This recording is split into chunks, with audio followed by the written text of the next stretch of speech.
My son-in-law brought her into my house secretly at night. The hidden cam showed who it was. It started with footsteps after midnight. My daughter's room upstairs quiet. But every night, I'd hear the floorboards creak, soft and deliberate, heading toward the living room.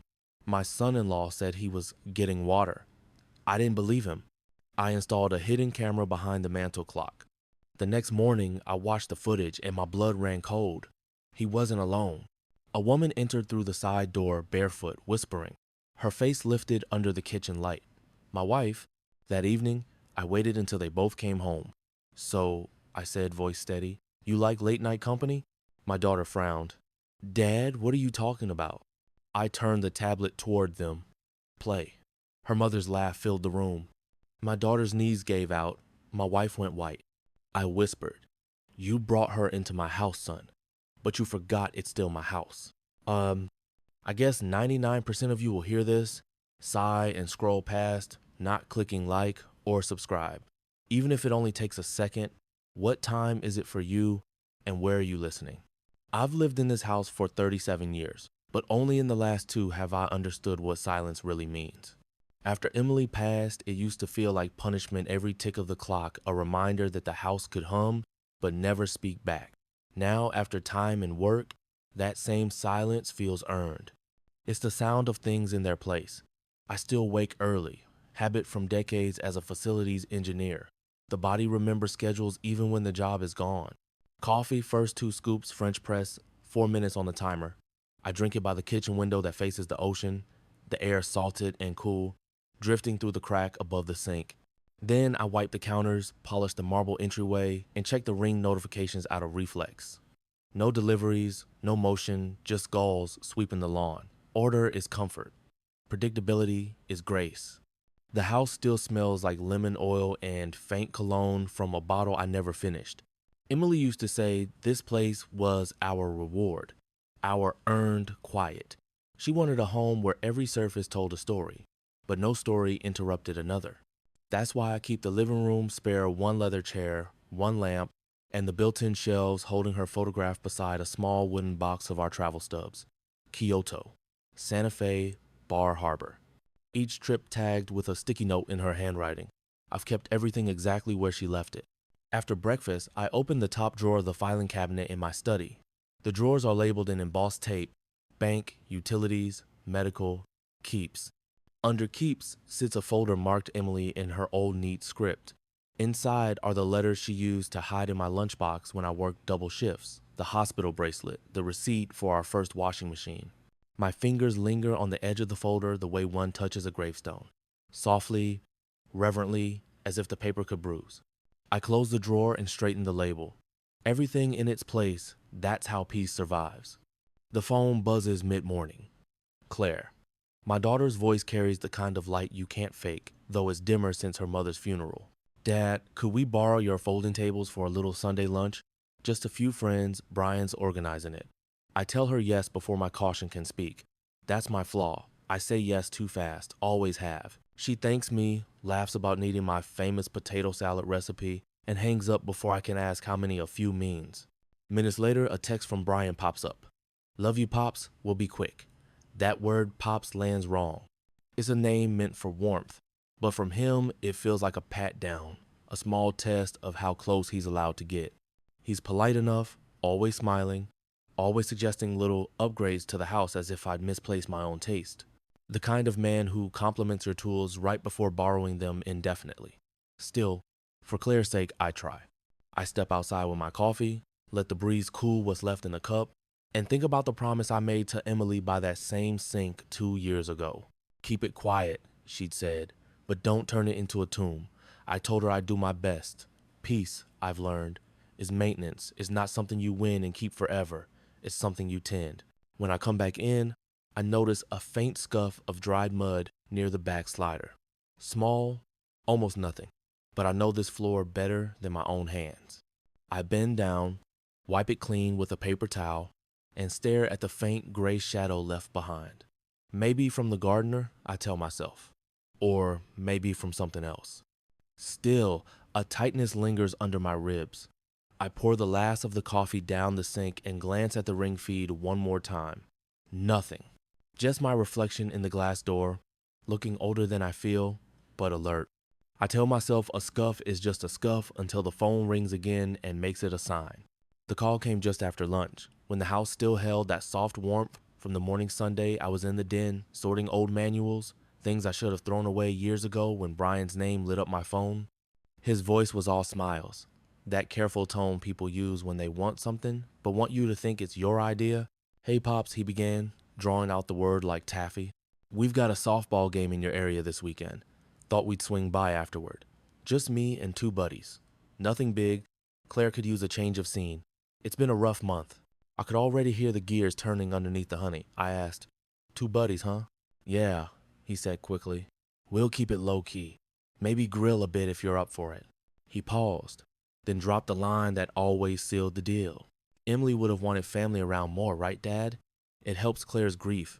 I froze, because he said her name like it was a tool. The mention of my late wife was no accident. It was a password he'd learned too well. My instinct said no, but guilt pushed ahead of it. "Emily used to scold me for being too strict. On the side of kindness," she'd said more than once. So I took a slow breath and offered a boundary. 1 hour. Kitchen and patio only. "Perfect," he replied too fast. "You're the best, Pops." Then he hung up before I could retract it. Afterward, I sat there a while, staring at the quiet phone, the blue of the caller ID fading like a warning light going dark. There was a rhythm to his requests. They always sounded like generosity wrapped in obligation. I'd seen that rhythm before. A memory drifted up from last Christmas, one of those nights when the house was still strung with lights Emily had chosen years ago. Brian had shown up then too, wearing an apologetic grin and holding a half-empty envelope. "Car trouble," he'd said. "You know how it is." I did know too well. He'd taken out a short-term loan to cover repairs, and the interest had ballooned. I didn't want Claire to worry, so I wired him $2,850 straight from my credit union. He called me Dad that night, said he'd pay me back by June. June came and went. The transfer remains the last time he said thank you without a camera around. Now, as I looked at the same account screen on my laptop, I saw his name in my transfer history like a small scar that never faded. I told myself it was fine, lesson learned, but I still felt that old ache of being both needed and used. To steady myself, I texted my neighbor Robert. "Heads up kids dropping by after their game. He's a retired electrician who keeps an eye on the block." He replied with a thumbs up emoji. Reliable man. Quiet. Evening light crept across the living room walls. I walked to the shelf, lifted Emily's photo, and wiped a thin layer of dust from the glass. "Help me be soft and smart," I murmured. It was something she used to say when tempers ran high, back when small fights still mattered. I heard laughter then high, overlapping, more than 3 voices coming from the direction of the gate. I checked my watch. They were early and louder than I expected. I stood there, coffee cup in hand, listening to the sound of car doors slamming and shoes crunching gravel. "Two buddies," he'd said. It sounded small then, until 8 pairs of shoes crossed my threshold. By the time the gate swung open, the quiet I'd spent years earning was already gone.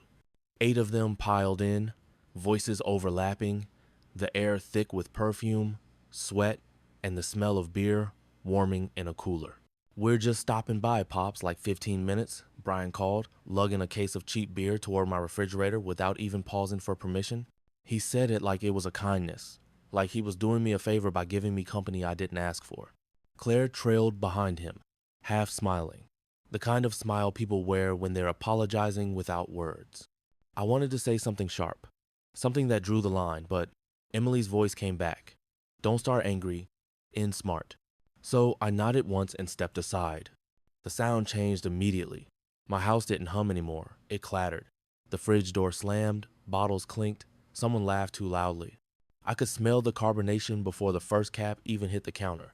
"Pops has the best knives," Brian announced, pulling open drawers like it was his kitchen.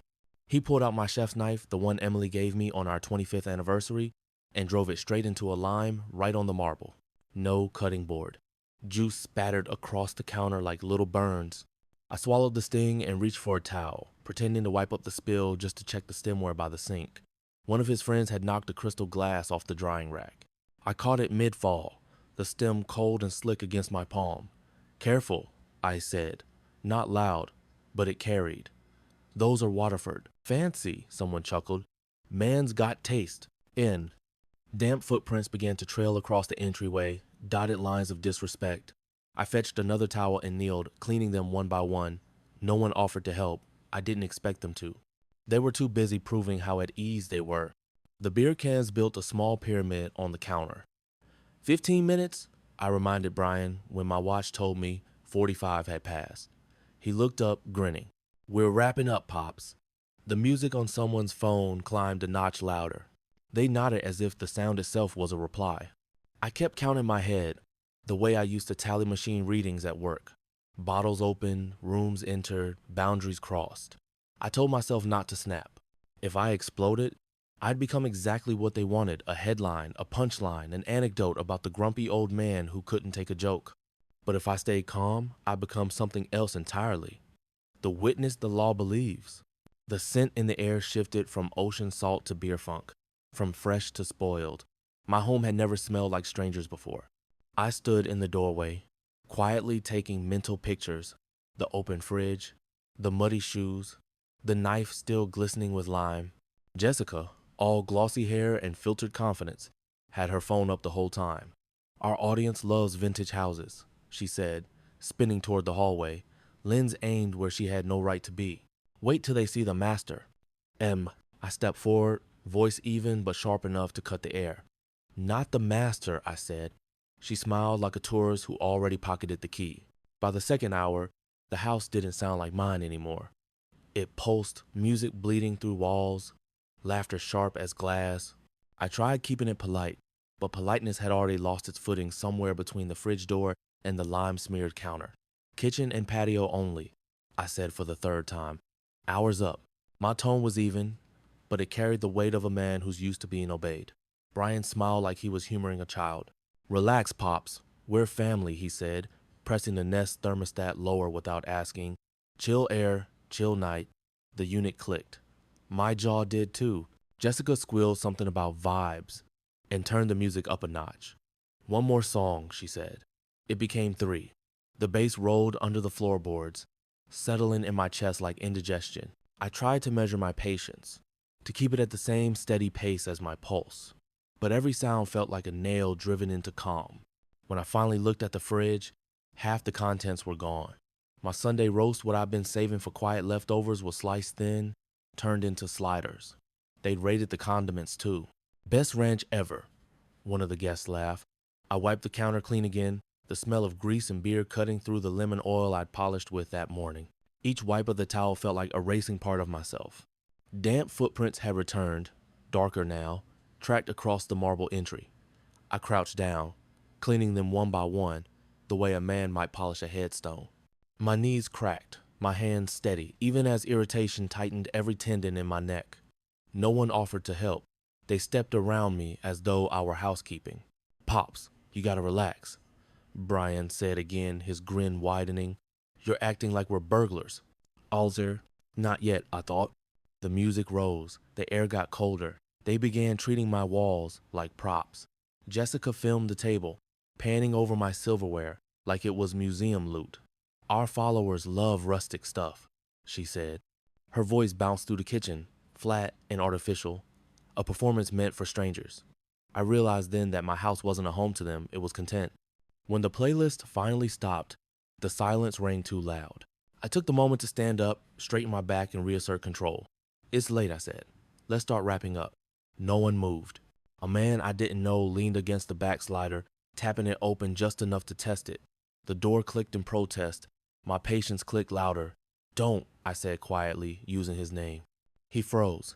The others pretended not to notice, suddenly busy cleaning crumbs they hadn't cared about before. When they finally began gathering their things, I went to the powder room to wash my hands and found what felt like the truth of the night. A broken makeup compact glittering across the tile and a cork in the trash. Someone had been comfortable enough to groom here, to drink here, to shed something and leave it behind. I stared at the fragment's foundation dust. A tiny mirror cracked down the center and felt something cold settle where warmth used to live. I thought it would end there until entitlement demanded a bed. They were packing up, or at least pretending to, when Jessica's tone shifted from bubbly to pleading. It's literally safer if we crash here, she said, her voice honeyed and high-pitched. The roads are dark, and we've had a few drinks. Plus, it's for Claire too. She misses her mom at night. She said it like an act of compassion, not manipulation, her hand resting lightly on Claire's shoulder for effect. I saw the way Claire's eyes flicked toward me, uncertain, the way they always did when she wanted to please both sides at once. I took a slow breath. No overnights, I said, careful but firm. Not tonight. Not in my room. I expected resistance, but I also expected at least a flicker of respect for the word no. Instead, Jessica's smile only widened, like a store clerk pretending she hadn't heard the price. Come on, Pops, it's not a big deal. We'll sleep in the guest room, or even the couch. It'll make a cute vlog family sleepover vibes. Her words hit the air with the faint metallic ring of entitlement. I noticed how easily she used family as a passkey, how often that word was bent until it meant free access. I could feel my patience thinning, but I held my ground. You said you stopped by. You stopped by. That's enough for one night. Jessica rolled her eyes.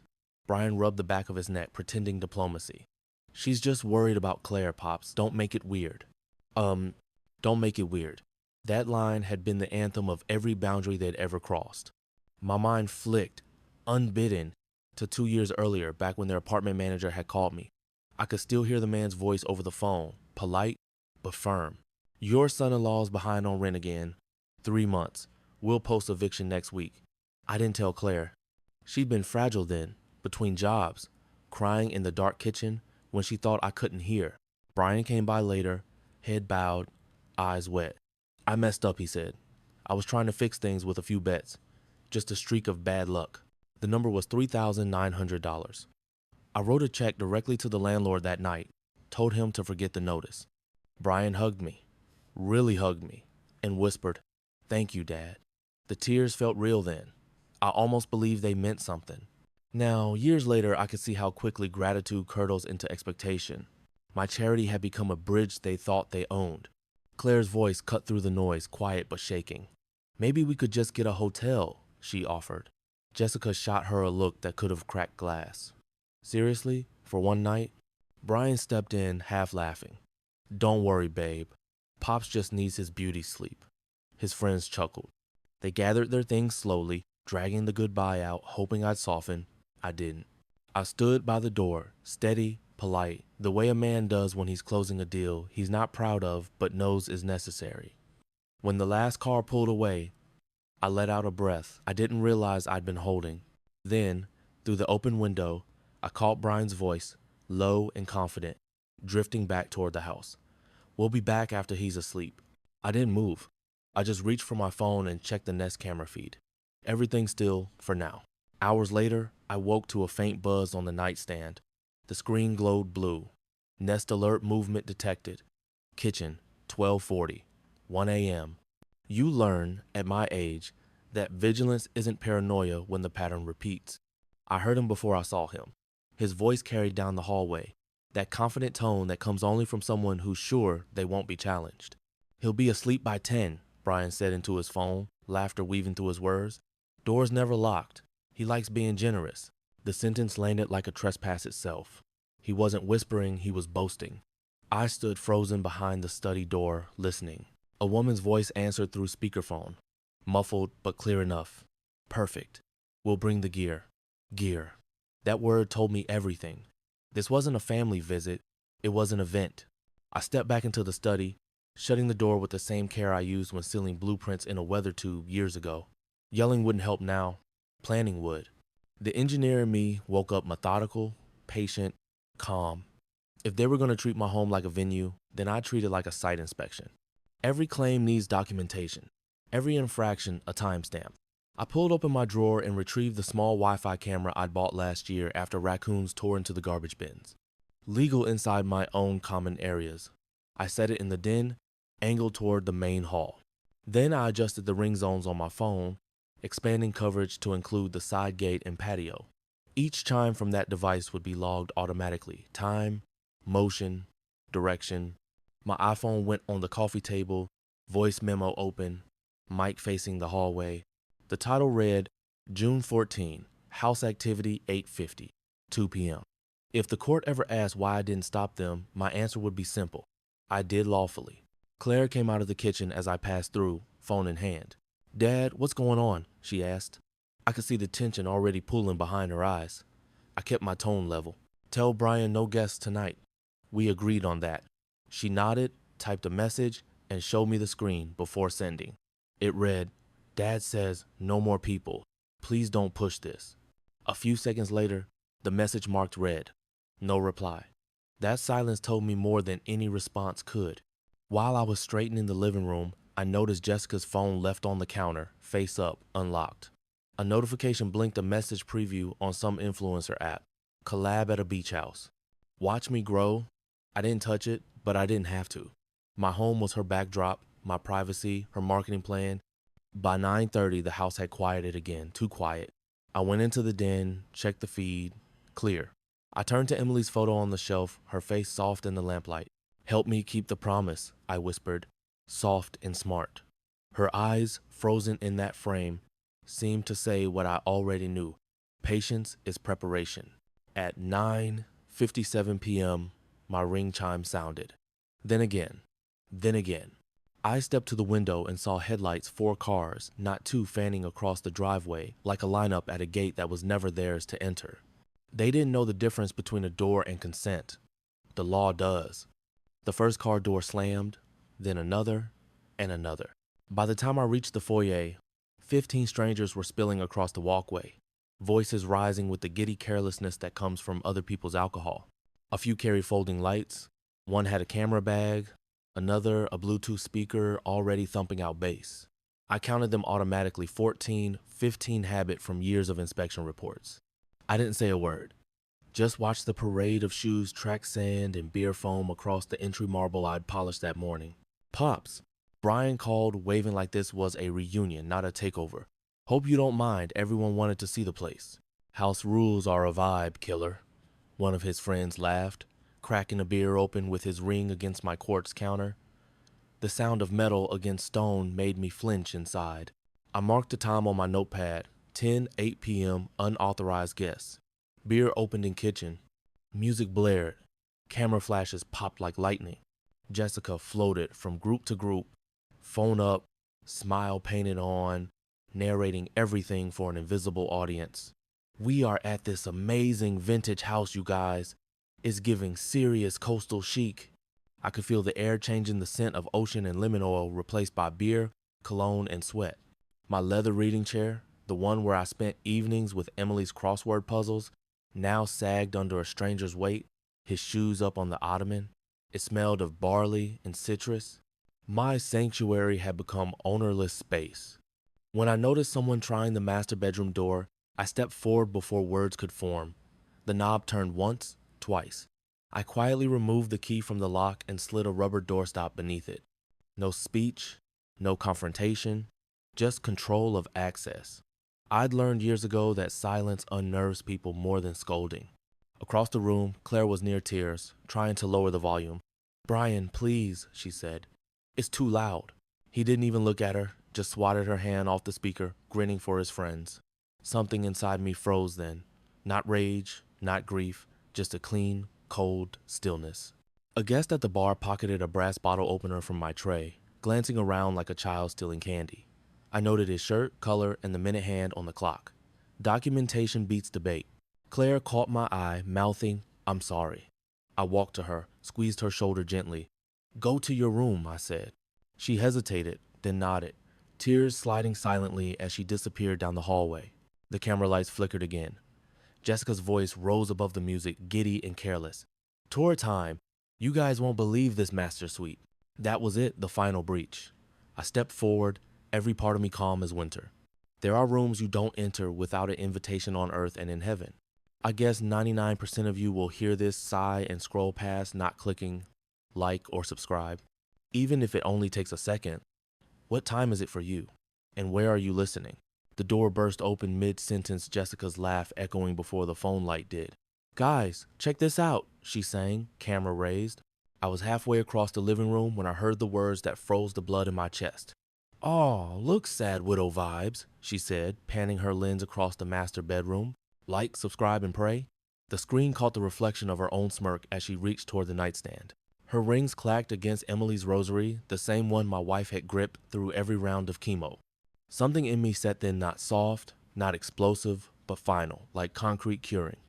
I walked through the threshold and spoke quietly, clearly. Out of this room, now. They laughed until I met their eyes. My gaze must have carried the weight of every year I'd worked, every quiet loss I'd endured, because one by one, they dropped their smiles and shuffled past me. The last one lingered at the doorway, phone still up, trying to capture some drama for her feed. I said now. The phone lowered. Silence followed. I shut the door and locked it. The air inside still smelled faintly of Emily's lavender sachet, but now it mixed with cheap perfume and beer. I took a breath and opened my notebook. 10:32 p.m. Trespass. Master bedroom entered. Subject Jessica. Rosary touched. My den camera would show her in the hallway. Her own live stream would show her hand on the beads. The evidence recorded itself. Rage boiled in my chest, but I still forced a smile. Not for them. For the officer who would later ask, "Did you escalate this?" No, sir. I de-escalated and documented. I walked to my study, closed the door, and locked it. Then I picked up the phone. 911, I said evenly when the dispatcher answered. Trespassers in my home. Consent revoked. I fear for property damage and escalation. My voice surprised me. It was calm, almost detached, the way I used to sound when describing electrical faults. The dispatcher asked for details. I gave them in order. Number of intruders, location, prior consent withdrawn, evidence in progress. My sentences came out like reports, short, factual, complete. Behind me, music still thumped faintly through the walls, the last pulse of chaos before accountability arrived. When I hung up, I texted Robert next door, "Police inbound." His reply came seconds later, "Saw the cars, on my porch if needed." I knew he meant it. I turned off the overhead light and sat in the dim glow of the desk lamp, Emily's photo facing me. Her eyes in that picture had always been steady, almost amused, as if she could already see the arc of a problem solution before I did. The dispatcher called back to confirm officers were on the way. "Sir," she asked, "do you feel safe?" I looked at Emily's photo, face up, her rosary back in my palm. "Yes," I said. "Now I do." When the lights flashed blue outside, truth will stop being a debate and start being a report.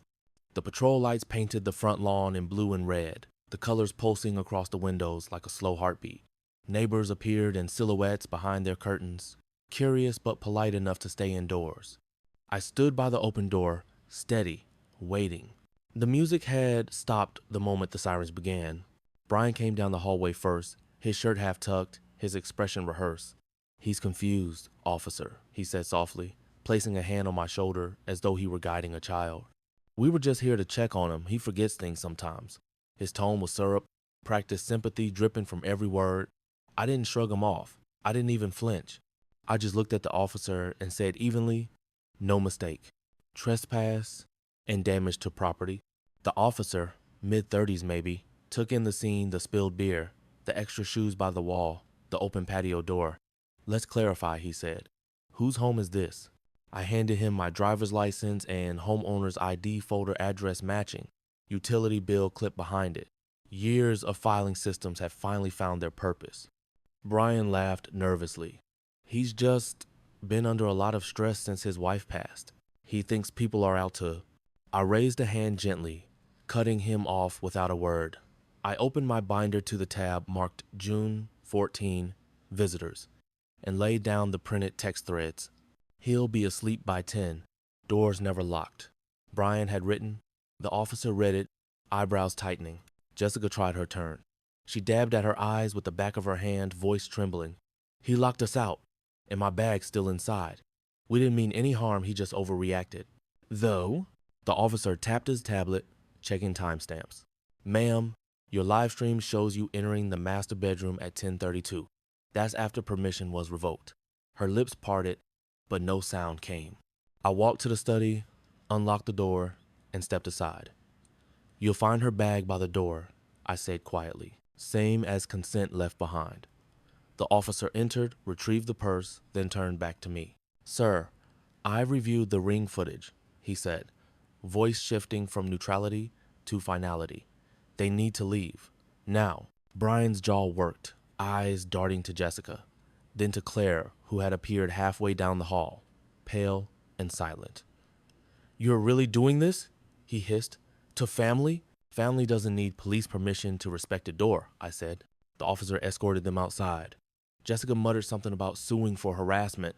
Brian threatened to talk to someone at City Hall. The officer didn't blink. "You're welcome to file a report, but not from this address." When the last tail light disappeared, the yard went dark again. The ocean air slipped back through the open window, thin and salt clean, but the smell of their chaos lingered: beer, sweat, cheap cologne, and something else. Arrogance burning out. Their headlights carved away from the curb, but the stink of entitlement stayed behind. The morning light came in thin and cold, cutting through the salt haze. For a few brief seconds, I thought the silence meant peace. Then the phone rang. Claire's name glowed on the screen. Her voice cracked the moment I answered. "Dad, Brian says you overreacted. He said you thought people were breaking in." I closed my eyes, listened to the same pattern I'd seen 100 times in others' guilt, turning itself into pity. "Did he also say the police told him to leave?" I asked. Her silence told me no. By noon, my phone started vibrating with notifications. Facebook posts, comments, a photo of Brian carrying grocery bags into my house last week with the caption, "Always helping family, even when it's hard." Another of him and Claire smiling at dinner tagged, "Trying to support Dad as he struggles through grief." The tone was soft, saintly. The damage was surgical. I scrolled until my stomach turned. Beneath each post were the same comments. "So sad. He's lucky to have you, Brian. Mental health matters." They rewritten the narrative in less than a day. At 2, my sister-in-law called from Arizona. I let it go to voicemail. Her message was polite, worried. "I just hope he gets the help he needs." Brian said, "You've been confused lately, calling police on visitors. Please, Richard, don't isolate yourself." That line hit me harder than anything the night before. I'd spent 40 years proving reliability, never late on a mortgage, never missed a payment, never made a scene. Now, in the space of 12 hours, I was confused. At the pharmacy, the cashier smiled gently as she bagged my prescriptions. "Hope you're feeling better, sir." Her tone carried the faint echo of rumor. I forced a nod. "Better every day," I said. The truth was, I was tired not of the noise, but of how fast it could twist decency into guilt. On the walk home, I greeted the neighbors. Some waved, others hesitated. A few looked away. I made sure to smile at each one anyway. My father used to say reputation is what you earn by standing still while lies run. Maybe that's what this was, now a long, patient stand. At my desk, I printed screenshots of every post, every comment, every timestamp. I labeled them chronologically. Exhibit A, Facebook narrative. Exhibit B, text to Claire. Exhibit C, Officer Report number 2314. B, proof doesn't raise its voice. It waits. At 4:18 p.m., an email pinged. Defamation response consultation, Law Office of Craig Leland. I had sent an inquiry that morning, not expecting a reply so fast. His message was short. Keep all evidence. Do not respond publicly. We'll move legally. I leaned back in my chair, exhaustion settling into the corners of the room. They'd played the victim. I'd play the long game. Justice isn't just what the law says, it's how long you can stand still while lies run. Craig Leland's office smelled of cedar and coffee, the kind of quiet, ordered space where truth had a fighting chance. The blinds were half drawn, and the late afternoon light striped across the oak conference table like the lines on a ledger. My folder sat open in front of us, 43 pages, printed and tabbed. USB drive beside it. I'd labeled everything: texts, ring footage, live stream capture, police report. 40 years of engineering had prepared me for this moment, systematic proof, clean as circuitry. Craig adjusted his glasses and inserted the USB. Jessica's live stream began to play on the flat screen. Her own voice filled the room. "He'll be asleep by 10. Laughter. Then the camera swinging through the master doorway, her fingers on Emily's rosary. Craig paused the video, letting the frame freeze on her smirk. "So," he said mildly, "they're claiming you invited them to stay?" "Correct," I said, repeatedly. He nodded and took notes in neat block letters. "This is textbook defamation and trespass. You've got time-stamped messages, their audio, their video, and an officer verification. This isn't a dispute, it's documentation." When the officer from that night arrived, called in by Craig for confirmation, he flipped through his report and said, "Everything Mr. Harding described checks out." They were told to leave, refused, then removed without incident. His evidence matches our body cam time code to the minute. Craig smiled faintly. "Thank you, officer."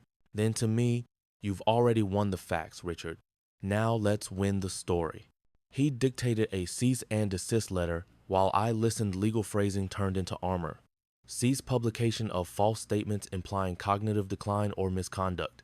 Retract and apologize publicly within 7 business days, or face defamation litigation under Civil Code 45A.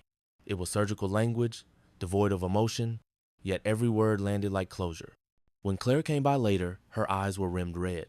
She sat across from me, holding her phone, fingers trembling. "I didn't want to believe it," she whispered, showing me the clip. Jessica's voice again, bright and cruel. "Like, subscribe, and pray." Claire pressed a hand to her mouth. She mocked Mom. I nodded. The record speaks now. There was nothing left to explain. Craig slid copies of the letters across the table for signature. "Once they're served, keep your responses minimal. You don't need to argue online. You've already proven your sanity better than anyone posting could." As I signed, I felt the shift. Not triumph, but restoration. My pulse slowed. The tension that had coiled in my chest since that first night began to loosen. Proof is quieter than rage, but it echoes longer. When I left, dusk had already turned the ocean silver. The street was calm again, porch light steady. For the first time in weeks, I didn't look over my shoulder walking up my own driveway. I thought silence would follow until I saw what he posted next. The first sign of the storm came through a text from a coworker I hadn't spoken to in months. "Hey man, saw what's going on online, hope you're okay." I didn't know what he meant until I opened Facebook again. My face filled the screen, a photo from last Thanksgiving. Brian had posted it with a caption that turned my stomach. "He's grieving wrong. We tried to help. Pray for him." Underneath were paragraphs of sanctimonious concern, the kind that drip guilt disguised as compassion. "We love him like a father," Jessica wrote. "But sometimes love means setting boundaries with toxic behavior." The irony was obscene. Comments multiplied: thumbs up, hearts, prayer hands, a digital pity parade. Then came the screenshots. A still from the night he carried groceries into my kitchen labeled, "Always there for Dad."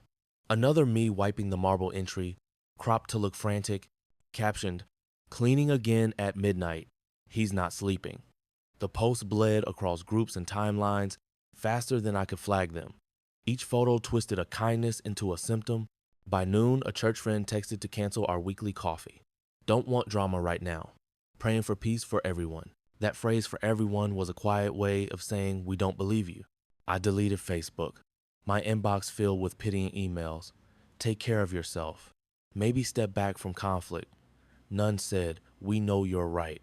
I sat at my desk, staring at the empty glow of the monitor until my reflection blurred into the glass of Emily's photo beside it. Her smile, steady, patient, felt unbearable. I reached out and turned the frame face down. The click against the wood echoed louder than any argument I'd had all week. "Forgive me for letting them in," I said into the quiet. The house answered with its usual creaks and hums. I'd once thought those noises were signs of life. Now they sounded like reminders of how alone I was. Outside, the ocean wind rose, rattling the window screens. I poured a glass of water, couldn't drink it. My hands shook once, then steadied on the countertop. "Maybe dignity isn't defendable anymore," I murmured. 40 years of integrity, steady work, taxes paid, no debts owed, and a hashtag had undone it faster than time ever could. I sat in the dark, listening to the refrigerator hum, the clock tick, the faint echo of my own breathing. For the first time since Emily's funeral, I felt something close to surrender. Then the doorbell rang. Through the peephole, Robert stood on my porch, windbreaker zipped, envelope in hand.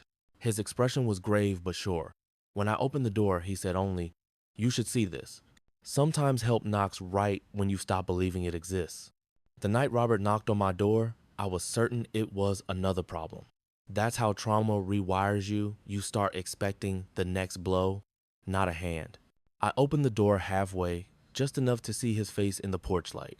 He wasn't smiling, but his eyes carried a kind of quiet certainty, the same look I'd seen years ago when we both sandbagged our driveways during the coastal storm. I wasn't spying, he said before I could even speak. I just couldn't watch them walk over you. He stepped inside, shaking the drizzle from his windbreaker, an envelope tucked under one arm and a tablet in the other. You should see this, he said, setting the device on my kitchen table. The screen flickered, and there it was, my driveway, my porch, my yard, recorded in crisp, steady frames from across the street. His new security camera had caught everything. The video began with the first headlights sweeping across the asphalt, one car after another. Laughter spilled from the speakers. Jessica's voice rose above the noise. He'll be asleep by 10. Her camera light flared in the footage like a spotlight, catching the smug tilt of her smile. Robert swiped forward, showing clip after clip, people unloading cases of beer, dragging equipment, even the moment Jessica shoved open my master bedroom door for her tour. Every sound, every timestamp, captured in perfect detail. It's motion triggered, he explained. Installed it after that rash of car break-ins last month. Guess it caught something more useful. I stared at the screen, hands trembling slightly. You recorded all of this? He nodded, calm as ever. The file's time-stamped, geotagged, and stored in the cloud. They can't claim tampering. You've got what lawyers call a clean chain of custody. His phrasing surprised me, precise and deliberate, as if he'd already done his homework. You don't owe me anything, he added quickly. I just couldn't stand to see it twisted the way they did. The neighborhood's been talking, sure, but not everyone believes their story. And I sat down slowly, feeling the chair's solid weight beneath me, the first real sense of ground I'd had in weeks. Robert, I said, voice catching a little, you don't know what this means. Sure I do, he replied, folding his arms. It means you're not crazy. It means people still see the truth when you keep living it long enough. He reached into the envelope and pulled out a small USB drive. I copied the footage. Everything's on here. Use it when you're ready. And for a long time, neither of us spoke. The only sound was the faint hum of the refrigerator and the ocean wind pressing against the windows. My lungs expanded fully for the first time in what felt like months. I hadn't realized how shallow I'd been breathing, always waiting for the next accusation. You ever wonder, Robert said finally, why people like them get loud while folks like us go quiet? I looked at him. Because loud works at least for a while. He nodded, until someone's got proof. He placed the USB in front of me like an offering. You've got it now, and I'll testify if it comes to that. I saw the cars, heard the shouting, watched them carry your things out to the patio. I'll put it on record. I wanted to thank him properly, but all I managed was a rough whisper. Thank you. He shrugged. Neighbors look out for each other. You helped me patch my generator 2 winters ago, remember? You said something I've never forgotten. Maintenance is love in disguise. Guess this is me returning the favor. When he left, the air in the house felt different lighter, as though the walls had exhaled. I stood for a while, staring at the USB drive, small but heavy with possibility. Then I turned on my computer, attached the file to an email, and typed a short message to Craig. New evidence attached neighbor footage corroborates trespass and livestream. I hesitated before hitting send, then did. The sound of the email whoosh was soft but decisive, like a latch clicking shut.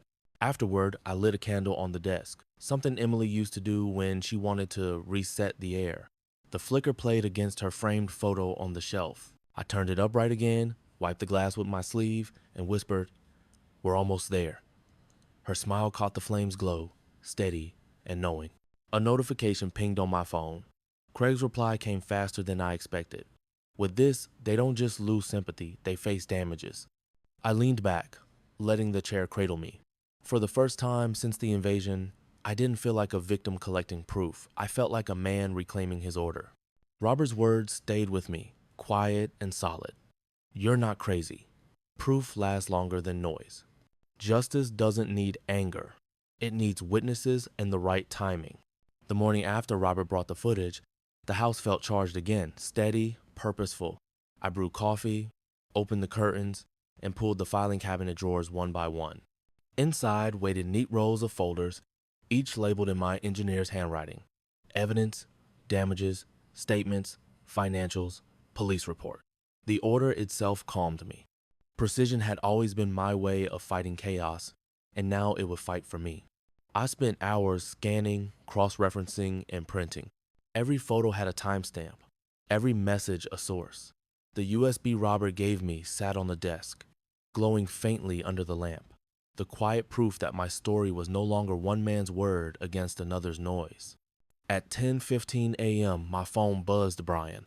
"You wouldn't drag family through court, would you?" the text read. "Think of Claire's reputation." The words dripped with that same syrupy guilt he'd perfected. I stared at the screen a moment, then typed back, "Family honors boundaries. The law protects them." I archived the conversation, labeled the screenshot intimidation attempt, and slid it into the folder. They thought silence was surrender. They forgot silence can be storage. By noon, I was sitting across from Craig again in his downtown office. His desk looked like a miniature war room, yellow legal pads, stacks of exhibits, a single steaming mug of black coffee. He was already flipping through my binder when I arrived. "You could teach my paralegals how to organize," he said with a half smile. "We'll file on 3 counts," he continued, ticking them off on his pen. "Trespass, defamation, and emotional distress. The evidence is airtight witness footage, text messages, police confirmation. You're not suing out of spite, you're seeking restoration." "That's all I want," I said. "Lawful accountability, not revenge." He nodded. "Then let's make this official."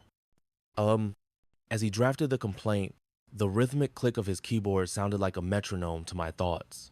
He explained each paragraph carefully, translating law into plain sense. Damages tied to repair receipts, emotional harm backed by medical documentation of stress and insomnia, defamation proven by public posts and retractions. The math of justice, line by line. While he worked, Claire entered quietly, clutching a manila envelope. Her eyes were rimmed with red. Craig gave us privacy. She stood there for a moment, unable to speak. "He used me," she said finally, voice small. "He made it sound like loyalty meant silence." I reached across the table and took her hand. "Silence doesn't mean love, sweetheart. Truth does. We'll let truth fix what it can." She nodded, tears sliding down but unhidden this time. Craig returned with the finalized packet. The top page read, "Superior Court of California Harding versus Crawford." He slid it toward me. "Sign here. Initial here." I picked up the pen, felt its weight, and signed without hesitation. He gathered the papers into a thick envelope, sealing it with a sharp press of his palm. "Once filed, they'll have to answer formally. Every word they spoke online becomes evidence now. They'll learn the difference between storytelling and testimony." An hour later, we stood at the clerk's counter. The clerk, a woman with silver hair and calm authority, flipped through the pages, checked the attachments, and brought down the rubber stamp with a satisfying thud. "Superior Court complaint accepted." Outside, sunlight glared off the marble steps. I stopped halfway down and took a long breath of sea air. It didn't smell of fear anymore, only salt and renewal. He wanted followers. Now he'll have subpoenas. The morning the story broke, the town felt different. Even the air outside my porch seemed cleaner, like the weather itself had chosen a side. Craig called first. "It's out," he said simply. The paper ran it front page. I opened my laptop. There it was. Homeowner vindicated in trespass and defamation case. Beneath the headline, a still image from Robert's footage showed Jessica's hand on the master bedroom door, frozen mid-laugh. The article listed every fact in order: police response, timestamps, live stream, apology letter filed with the court. No adjectives, no drama, just the truth. Finally heavy enough to stand on its own. Craig's press release went live at noon. The statement read, "Mr. Harding pursued lawful action only after repeated violations of privacy and property.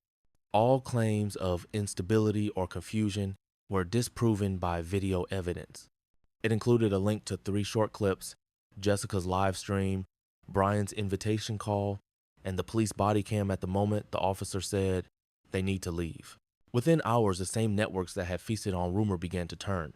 Online, the reversal spread like tide water pulling back after a storm. Comment sections filled with strangers writing what I never thought I'd read. We were misled. He wasn't protecting an elder, he was exploiting one. Someone even stitched Jessica's old influencer video next to her deposition clip. The tone shift brutal and complete. Sponsors withdrew. Her channel went dark by evening. Brian tried one last post, an apology shaped like self-pity. "We made mistakes, we were under stress. I pray he forgives us someday." The comments didn't spare him. You should have prayed before breaking his door, one wrote. Forgiveness doesn't erase footage, said another. By the end of the week, Craig confirmed the judgment. The court ordered $47,000 in compensation for property damage and emotional distress, plus a formal written apology to be mailed, signed, and notarized. It wasn't about the money. It was about record. Proof that decency, when defended correctly, could still win on paper. The letter arrived 2 weeks later. Cream stationery, faint cologne. I opened it slowly. Each sentence colder than the last. I misused his kindness. I blurred lines that were never mine to cross. I accept the court's ruling. At the bottom, both signatures, Brian's and Jessica's. I read it aloud in my kitchen just once, then slid it into the folder marked closure. Neighbors began to reappear. Mrs. Lang from 2 houses down brought pie and said, "We all saw what they said about you. Glad the truth came out." The mail carrier offered a quiet salute. Robert stopped by with coffee and a grin. "Told you it'd turn," he said, setting the cup down beside my newspaper. "Justice moves slow, but it doesn't forget addresses." Claire came that weekend. Her voice was steadier now. "I filed for divorce," she said. "It's done." She looked around the house, hands brushing the edges of the restored furniture.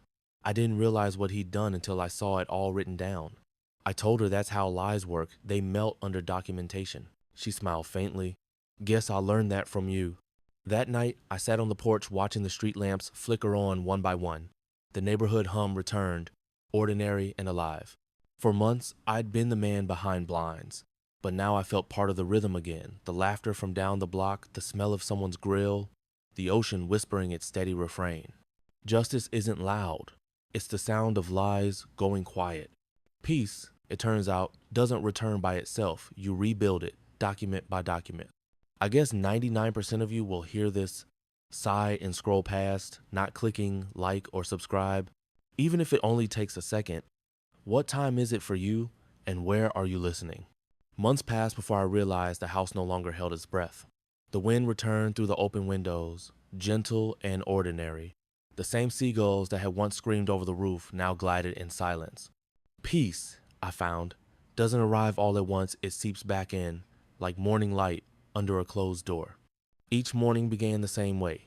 I brewed 1 cup of coffee, opened every curtain, and let the sun hit the walls that had seen too much. The filing cabinet, once bursting with folders labeled evidence, statements, damages, now sat nearly empty. Only 1 folder remained, closure holding the court ruling, the apology letter, and a thank you note from Craig. I reread it sometimes, not out of bitterness, but to remind myself that decency documented is decency defended. Robert still stopped by most mornings. He'd lean on the porch railing with his thermos, surveying the street like a sentry at rest. "You did the right thing," he said again that Tuesday.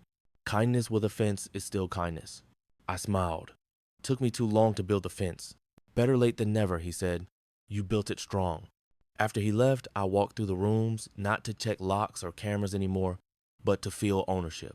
The floorboards no longer creaked under dread.